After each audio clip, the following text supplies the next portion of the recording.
Warner Animation Group took its first step into the live-action animation hybrid territory with one of the most popular and oldest cartoon duos, with Tom and Jerry, the movie. Now, they already had a feature-length animation film in 1992, but I think fans have been clamoring for something that would be a better representation of the classic animated shorts. As far as the animation and limited vocal work goes, it's a great job, it succeeds.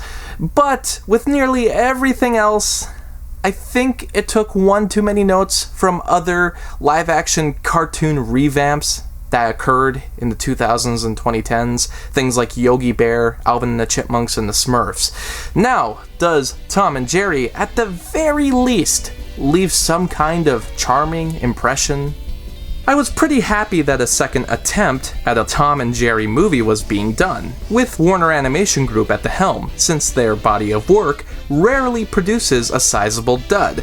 Plus, with the previous adaptation's failures to learn from, I thought it was time for a great tribute to be made for the Hanna-Barbera characters. Granted, I don't think a feature-length movie is necessary for anything that was established in short-form animation back in the golden age of cinema. The pacing of the humor will always be thrown off once you expand the story, so I've seen very few cartoons make the successful leap to an over 60-minute film. Nevertheless, I was also curious about the utilization of hand-drawn animation textures, which gave the film more of a Roger Rabbit look, instead of something with 3D computer graphic textures, akin to the Smurfs or Yogi Bear.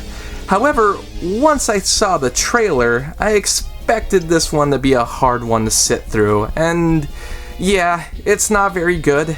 Right at the top, I'll say that Tom and Jerry themselves are a lot of fun, even if a lot of their hijinks are just recreations of their greatest hits. For the most part, they're true to form. I'm sure some would want them to be a little more hardcore, as some of the original shorts would get pretty brutal and unfriendly.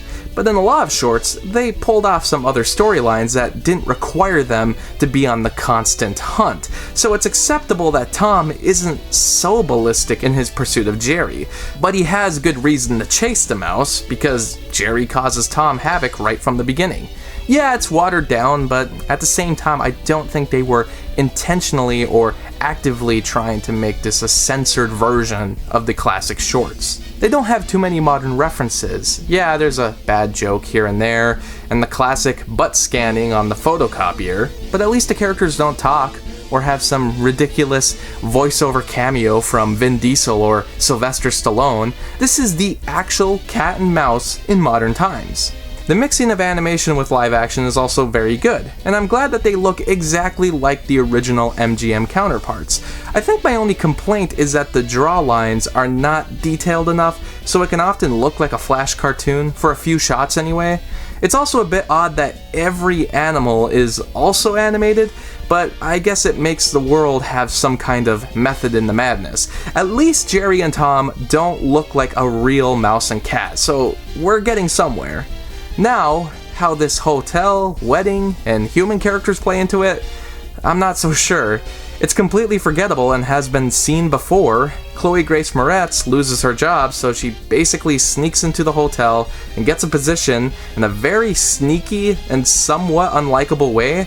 She essentially steals someone else's resume and screws them over, and she redeems herself by the end, but for most of the movie, I'm left disturbed by how she did this. It'd maybe help if it was actually a funny scene, but it's not.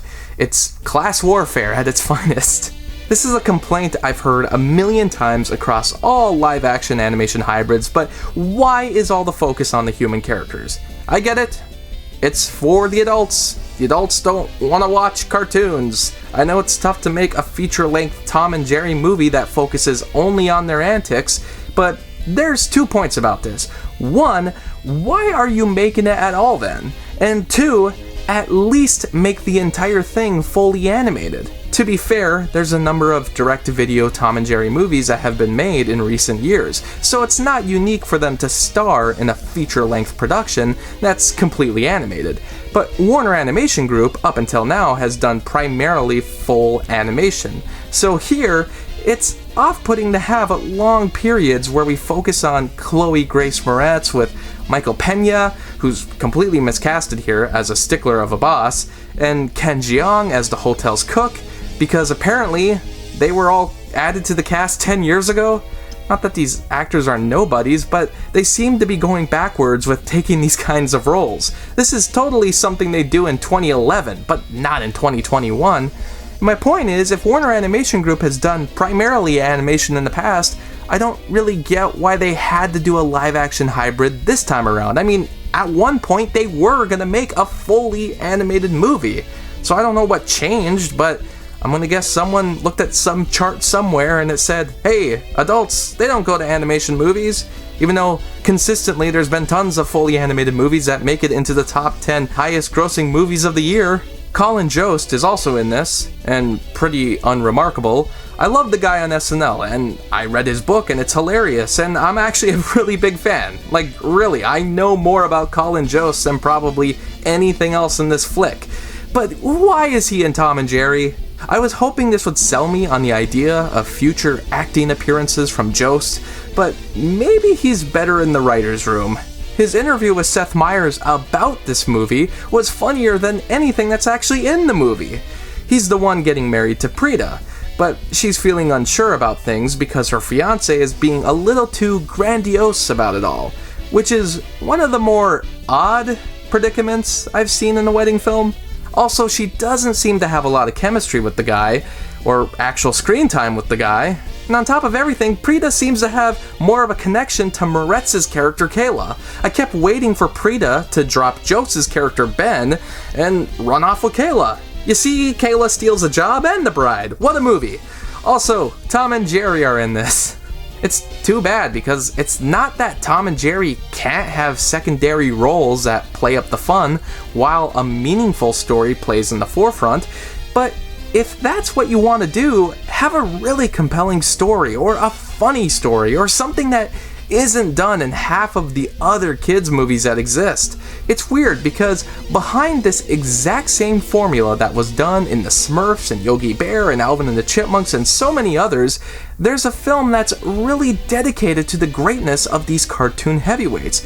It's almost starting to get things right, but once you start adding tiresome wedding cliches and rapping pigeons, you remind me of an era that I thought was long dead. This was directed by Tim Story, who also did the 2005 Fantastic Four films. And just like Tom and Jerry, it's a property that I think is really tough to pull off in the modern age, in live action, and on a big scale. But in these instances, the director and crew are doing all they can to make it happen. It's the best version of these types of movies that can exist. But I'm wondering if there's a bigger lesson to be learned, which is, this shouldn't be done anymore. You know what I want to see? I want to go to the new MGM James Bond movie and watch a Tom and Jerry short that spoofs 007 beforehand. I want Looney Tunes before Warner Brothers features. I want a monthly serial before every major Universal release throughout the year.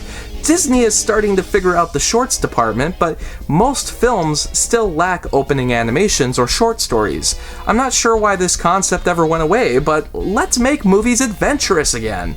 Tom and Jerry shouldn't have to revive their legacy with something that's 90 minutes long. So overall, I don't recommend it. I don't think it does anything different from all the other live-action animation hybrids that you've seen in the past 20 years that are trying to play at your nostalgic side. Kids might like it, but, then again, when I was a kid, I wasn't a big fan of these wedding story movies. Honestly, if I was a kid, the greatest thing I could see is a bunch of classic cartoon characters teaming up with a modern NBA champion to play a basketball game. I actually came a little too late to even grow up with Space Jam. I didn't see it until many years later. But what if they brought that concept back? Special thanks to Ryan for this Patreon request. Thanks for watching the video, and special shout out to Lauren, Anthony, Anna, Kirsten, Spencer, Lucas, Ryan, and Robert for supporting me on Patreon. By joining my Patreon, you can get exclusive blogs and videos, and for just $7, you can get your own monthly movie review. I hope you stick around, cinephile, and have a happy, productive day.